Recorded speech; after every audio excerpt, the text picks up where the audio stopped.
بسم اللہ الرحمن الرحیم۔ حضرت ابوبکر صدیق رضی اللہ عنہ کا بیت المال سے وظیفہ۔ حضرت ابوبکر صدیق رضی اللہ عنہ کے یہاں کپڑے کی تجارت ہوتی تھی اور اسی سے گزر اوقات تھا۔ جب خلیفہ بنائے گئے تو حسب معمول صبح کو چند چادر ہاتھ پر ڈال کر بازار میں فروخت کے لیے گئے۔ راستے میں حضرت عمر رضی اللہ عنہ ملے۔ پوچھا کہاں چلے؟ فرمایا بازار جا رہا ہوں۔ حضرت عمر رضی اللہ عنہ نے عرض کیا کہ اگر تم تجارت میں مشغول ہو گئے تو خلافت کے کام کا کیا ہوگا؟ پھر فرمایا اہل و عیال کو کہاں سے کھلاؤں؟ عرض کیا کہ اے ابو عبیدہ، جن کو حضور صلی اللہ علیہ وسلم نے امین ہونے کا لقب دیا ہے، ان کے پاس چلیں، وہ آپ کے لیے بیت المال سے کچھ رقم مقرر کر دیں گے۔ دونوں حضرات ان کے پاس تشریف لے گئے تو انہوں نے ایک مہاجری کو جو اوسطاً ملتا تھا، نہ کم نہ زیادہ، وہ مقرر فرما دیا۔ ایک مرتبہ بیوی نے درخواست کی کہ کوئی میٹھی چیز کھانے کو دل چاہتا ہے۔ حضرت ابوبکر صدیق رضی اللہ عنہ نے فرمایا کہ میرے پاس تو دام نہیں کہ خریدوں۔ اہلیہ نے عرض کیا کہ ہم اپنے روز کے کھانے میں سے تھوڑا تھوڑا بچا لیا کریں گے، کچھ دنوں میں اتنی مقدار ہو جائے گی کہ آپ رضی اللہ عنہ نے اجازت فرمائی۔ اہلیہ نے کئی روز میں تھوڑے تھوڑے پیسے جمع کیے۔ آپ نے فرمایا کہ تجربے سے یہ معلوم ہوا ہے کہ اتنی مقدار ہمیں بیت المال سے زیادہ ملتی ہے، اس لیے جو اہلیہ نے جمع کیا تھا وہ بھی بیت المال میں جمع فرما دیا، اور آئندہ کے لیے اتنی مقدار جتنا انہوں نے روزانہ جمع کیا تھا اپنی تنخواہ سے کم کر دیا۔ حضرت عائشہ رضی اللہ عنہا سے مروی ہے کہ جب حضرت ابوبکر صدیق رضی اللہ عنہ خلیفہ بنائے گئے تو آپ نے فرمایا کہ میری قوم کو یہ بات معلوم ہے کہ میرا پیشہ تجارت ہے اور وہ میرے اہل و عیال کو ناکافی نہیں تھا، لیکن اب خلافت کی وجہ سے مسلمانوں کے کاروبار میں مشغولی ہے، اس لیے بیت المال سے میرے اہل و عیال کا کھانا مقرر ہوگا۔ اس کے باوجود حضرت ابوبکر صدیق رضی اللہ عنہ کا وصال ہونے لگا تو حضرت عائشہ کو وصیت فرمائی کہ میری ضرورتوں میں جو چیزیں بیت المال کی ہیں وہ میرے بعد آنے والے خلیفہ کے حوالے کر دی جائیں۔ حضرت انس فرماتے ہیں کہ آپ کے پاس کوئی دینار یا درہم نہیں تھا، ایک اونٹنی، دودھ کا ایک پیالہ، ایک خادم، بعض روایات میں اوڑھنا اور ایک بچھونا بھی آیا ہے۔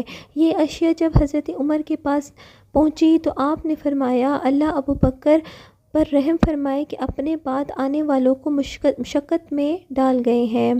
حضرت عمر فاروق رضی اللہ عنہ کا بیت المال سے وظیفہ۔ حضرت عمر رضی اللہ عنہ بھی تجارت کیا کرتے تھے۔ جب خلیفہ بنائے گئے تو بیت المال سے وظیفہ مقرر ہوا۔ مدینہ طیبہ میں لوگوں کو جمع فرما کر ارشاد فرمایا میں تجارت کرتا تھا، اب تم لوگوں نے اس میں مشغول کر دیا ہے، اب گزارے کی کیا صورت ہوگی؟ لوگوں نے مختلف رائے تجویز کی۔ حضرت علی کرم اللہ وجہہ چپ چاپ بیٹھے تھے۔ حضرت عمر رضی اللہ عنہ نے دریافت فرمایا کہ تمہاری کیا رائے ہے؟ آپ نے فرمایا کہ توسط کے ساتھ تمہیں اور تمہارے گھر والوں کو جو کافی ہو جائے۔ حضرت عمر رضی اللہ عنہ نے اس رائے کو پسند فرمایا اور قبول کر لیا اور متوسط مقدار تجویز ہو گئی۔ اس کے بعد ایک مجلس میں خود حضرت علی بھی تھے اور حضرت عثمان رضی اللہ عنہ اور حضرت زبیر رضی اللہ عنہ اور حضرت طلحہ رضی اللہ عنہ شریک تھے۔ یہ ذکر آیا کہ حضرت عمر رضی اللہ عنہ کے وظیفے میں اضافہ کرنا چاہیے کہ گزر میں تنگی ہوتی ہے، مگر ان سے عرض کرنے کی ہمت نہ ہوئی، اس لیے ان کے صاحبزادی حضرت حفصہ رضی اللہ عنہا جو حضور صلی اللہ علیہ وسلم کی بیوی ہونے کی وجہ سے ام المومنین بھی تھی، ان کی خدمت میں یہ حضرات تشریف لے گئے اور ان کے ذریعے حضرت عمر رضی اللہ عنہ کی اجازت اور رائے معلوم کرنے کی کوشش کی، اور ساتھ ہی یہ بھی کہہ دیا کہ ہم لوگوں کے نام معلوم نہ ہوں۔ اور حضرت حفصہ رضی اللہ عنہا نے جب حضرت عمر سے اس کا تذکرہ کیا تو چہرے پر غصے کے آثار ظاہر ہوئے۔ حضرت عمر نے نام دریافت کیے۔ حضرت حفصہ نے عرض کیا کہ پہلے آپ کی رائے معلوم ہو جائے۔ حضرت عمر رضی اللہ عنہ نے فرمایا کہ مجھے ان کے نام معلوم ہو جاتے تو ان کے چہرے بدل دیتا، یعنی ایسی سزائیں دیتا کہ منہ پر نشان پڑ جاتے۔ تو ہی بتا کہ حضور کا عمدہ سے عمدہ لباس تیرے گھر میں کیا تھا؟ انہوں نے عرض کیا کہ 2 کپڑے گروی رنگ کے جن کو حضور صلی اللہ علیہ وسلم جمعے کے دن یا کسی وفد کی وجہ سے پہنتے تھے۔ پھر فرمایا کہ کون سا کھانا تیرے یہاں عمدہ سے عمدہ کھایا؟ عرض کیا کہ ہمارا کھانا جو کی روٹی تھی۔ ہم نے گرم گرم روٹی پر گھی کے ڈبے کو الٹ کر ایک مرتبہ روٹی کو اس سے چپڑ دیا تو حضور صلی اللہ علیہ وسلم نے خود بھی اس کو مزے لے کر نوش فرما رہے تھے اور دوسروں کو بھی کھلا رہے تھے۔ فرمایا کون سا بستر عمدہ ہوتا تھا جو تیرے یہاں بچھاتے تھے؟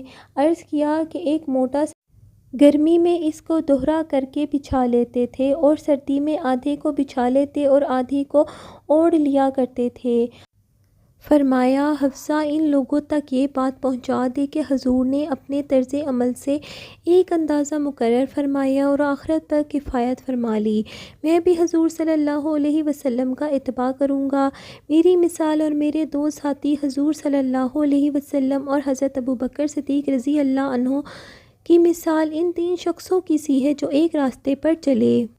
پہلا شخص ایک توشہ لے کر چلا اور مقصد کو پہنچ گیا۔ دوسرے نے بھی پہلے کا اتباع کیا اور اس کے طریقے پر چلا، وہ بھی پہلے کے پاس پہنچ گیا۔ پھر تیسرے شخص سے چلنا شروع کیا، اگر وہ ان دونوں کے طریقے پر چلے گا تو ان کے ساتھ مل جائے گا اور اگر ان کے طریقے کے خلاف چلے گا تو کبھی بھی ان کے ساتھ نہیں مل سکے گا۔ یہ اس شخص کا حال ہے جسے دنیا کے بادشاہ ڈرتے تھے، کانپتے تھے کہ کس زاہدانہ زندگی کے ساتھ عمر گزار دی۔ ایک مرتبہ آپ رضی اللہ عنہ خطبہ پڑھ رہے تھے اور آپ کی لنگی میں 12 پیوند تھے جن میں سے ایک چمڑے کا بھی تھا۔ ایک مرتبہ جمعے کی نماز میں تشریف لانے میں دیر ہوئی۔ تشریف لا کر معذرت فرمائی کہ مجھے اپنے کپڑے دھونے میں دیر ہوئی ہے اور ان کپڑوں کے علاوہ اور نہیں تھے۔ ایک مرتبہ حضرت عمر کھانا نوش فرما رہے تھے، غلام نے آ کر عرض کیا کہ عتبہ بن ابی فرقت حاضر ہوئے ہیں۔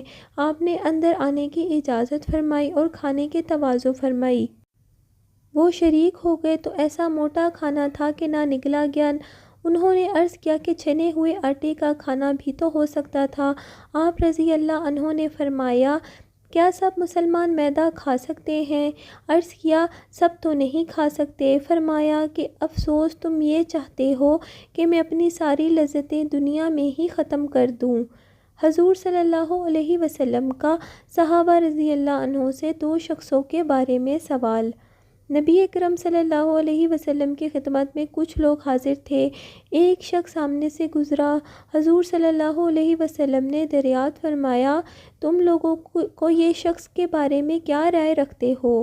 عرض کیا یا رسول اللہ شریف لوگوں میں سے ہے، واللہ اس قابل ہے کہ اگر کہیں نکاح کا پیام دے دے تو قبول کیا جائے، کسی کی سفارش کر دے تو مانی جائے۔ حضور صلی اللہ علیہ وسلم سن کر خاموش ہو گئے۔ اس کے بعد ایک اور صاحب سامنے سے گزرے۔ حضور صلی اللہ علیہ وسلم نے ان کے متعلق بھی یہی سوال کیا۔ لوگوں نے کہا یا رسول اللہ ایک مسلمان فقیر ہے، کہیں سے منگنی کرے تو بیاہ نہ جائے، کہیں سفارش کرے تو قبول نہ ہو، بات کرے تو کوئی متوجہ نہ ہو۔ آپ صلی اللہ علیہ وسلم نے ارشاد فرمایا اس پہلے جیسوں سے اگر ساری دنیا بھر جائے تو ان سب سے یہ شخص بہتر ہے۔ اندھیرے میں حضرت انس رضی اللہ عنہ کا فعل۔ حضرت نذر بن عبداللہ کہتے ہیں کہ حضرت انس رضی اللہ عنہ کی زندگی میں ایک مرتبہ دن میں اندھیرا چھا گیا۔ میں حضرت انس رضی اللہ عنہ کی خدمت میں حاضر ہوا اور عرض کیا حضور کے زمانے میں بھی اس قسم کی چیزیں پیش آتی تھیں؟ انہوں نے فرمایا خدا کی پناہ حضور صلی اللہ علیہ وسلم کے زمانے میں تو ذرا سی ہوا تیز ہو جاتی تو ہم لوگ قیامت کی آ جانے کے خوف سے مسجدوں میں دوڑے جاتے۔ ایک دوسرے صحابی ابو درداء رضی اللہ عنہ فرماتے ہیں کہ حضور صلی اللہ علیہ وسلم کا یہ معمول تھا کہ جب آندھی چلتی تو حضور صلی اللہ علیہ وسلم گھبرائے ہوئے مسجد میں تشریف لے جاتے تھے۔